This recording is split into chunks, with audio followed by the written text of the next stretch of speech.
What is up, fellas? This is attempt number 8362 at doing this commentary, and I was talking to Senzik about this the other day, and my brain has real trouble doing two things at once, and in this case it's watching the gameplay and trying to take it in and comment on it, whilst also thinking about a subject I want to talk about. So I'm just going to try and run through it this time, because I'm kind of getting a bit fed up of deleting stuff. But yeah, so here we go.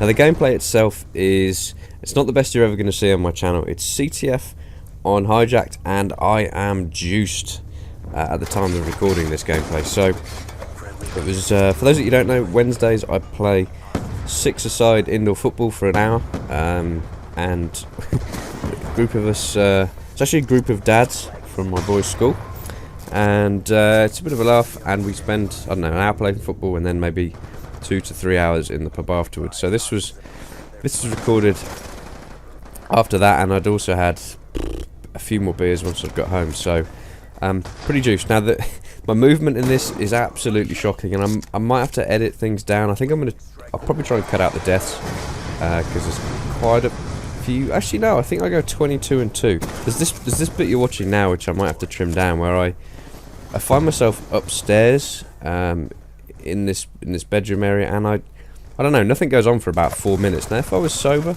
I'd have been hunting down the enemy spawn, but for some reason when I play this game under the influence, shall we say, I'm actually more sedate. I'm a lot slower than I am when I'm 100% compass mentis. Now I presume that's a rare thing. I don't know. What are you guys like? I'm assuming most people, when they play a game drunk, they're actually more aggressive than if they were sober. But I think because I'm stupidly aggressive, the only way for me to be when I've had a few is to just slow down and, you know, try and think about what I'm doing a bit more.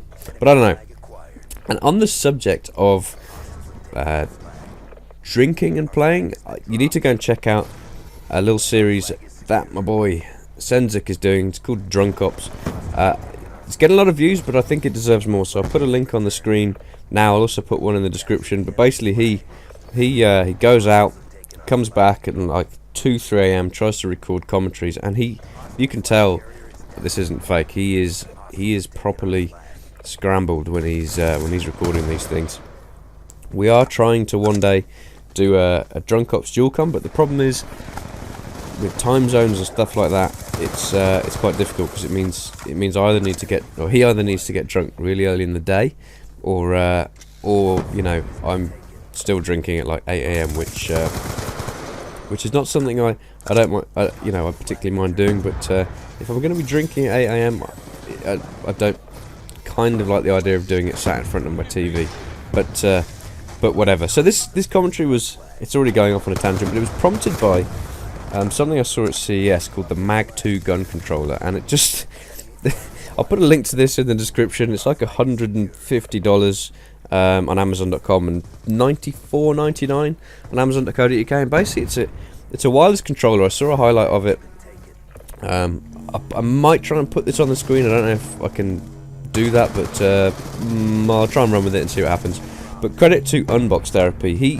I've subbed to him on my personal channel, and this thing looks, I mean, it basically looks like a way of making the game more difficult. It's kind of like a Wii U, in that you point at the screen and it aims, but you have to turn with it as well, and then there's all the buttons are on the hand. It basically looks like, you know, let's go out there and make first person shooters more difficult. But that kind of prompted a commentary on making stuff more difficult, and in particular I want to address the issue of complete lack of commentaries on my channel lately. Now, long story short, I need to make a gaming room, and I need to make a gaming room desperately soon. There are loads of things I want to talk about and commentate on, a couple of videos I want to put together, but doing so at the minute is it's so unbelievably time consuming. I seem to I just seem to skip doing so.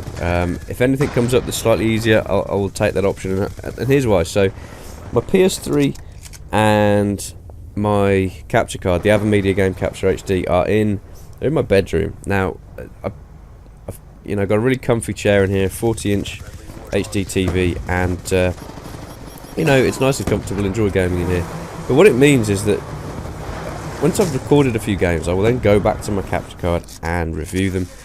And then, in terms of the commentary, what I then do is I then hook up, as I'm doing now. I've got the capture card playing on my TV, which means there's no sound. The sound if I was to turn my TV volume on, I would hear the sound, but then you would hear it through the microphone. So effectively, I'm watching, you know, a muted gameplay, the one you're watching at the same time, roughly as you're watching it. And then my headset is now hooked up to my to netbook, so it's not powerful enough for editing, but it is powerful enough to run Skype, which is what we use when you know, most of the time when we're communicating in game. It's also powerful enough to oh, incidentally, on screen now I thought I had the flag, and I do this a hell of a lot. I killed the guy. I thought it was pretty clutch. I'm now sprinting for my life back to our flag, and finally I realise that I don't have it, and decide, okay, yeah, let's just pretend I meant that, and let's bust out the Lodestar. So I'm currently recording this commentary through my headset, which is connected to my netbook. My netbook then syncs the sound recording, the sound clips, into my Dropbox, so I can then access them on my main PC, which is in my study.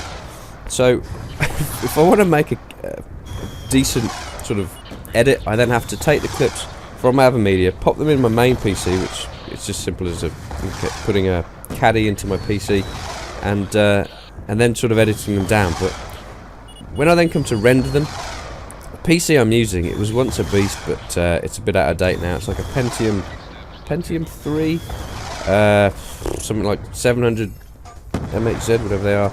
You can tell I don't know a lot about PCs.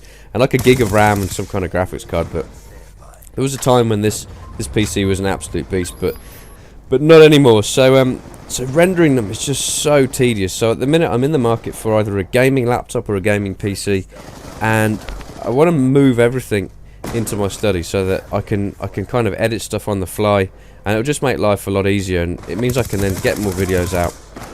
And a few of the things I want to talk about I'm still going to be able to do, but most of them, I think the kind of window of where these things are interesting to people it's kind of closed now.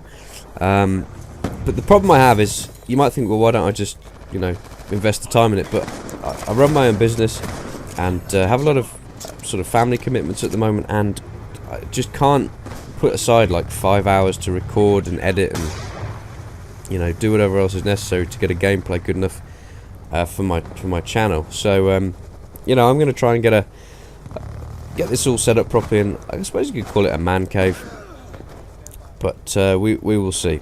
I don't know. So I think that's kind of about the end of this gameplay, but yeah, so I'm going to try and get this sorted within the next maybe 2 months. At the minute I'm just clearing a load of stuff out the study to make room, and yeah, if you guys have any suggestions for a PC or a laptop which will solely be used for recording and rendering videos, then let me know in the comments below. Anyway, I've kind of run out of time on this millionth take, but hope you guys enjoyed it. Till next time, later.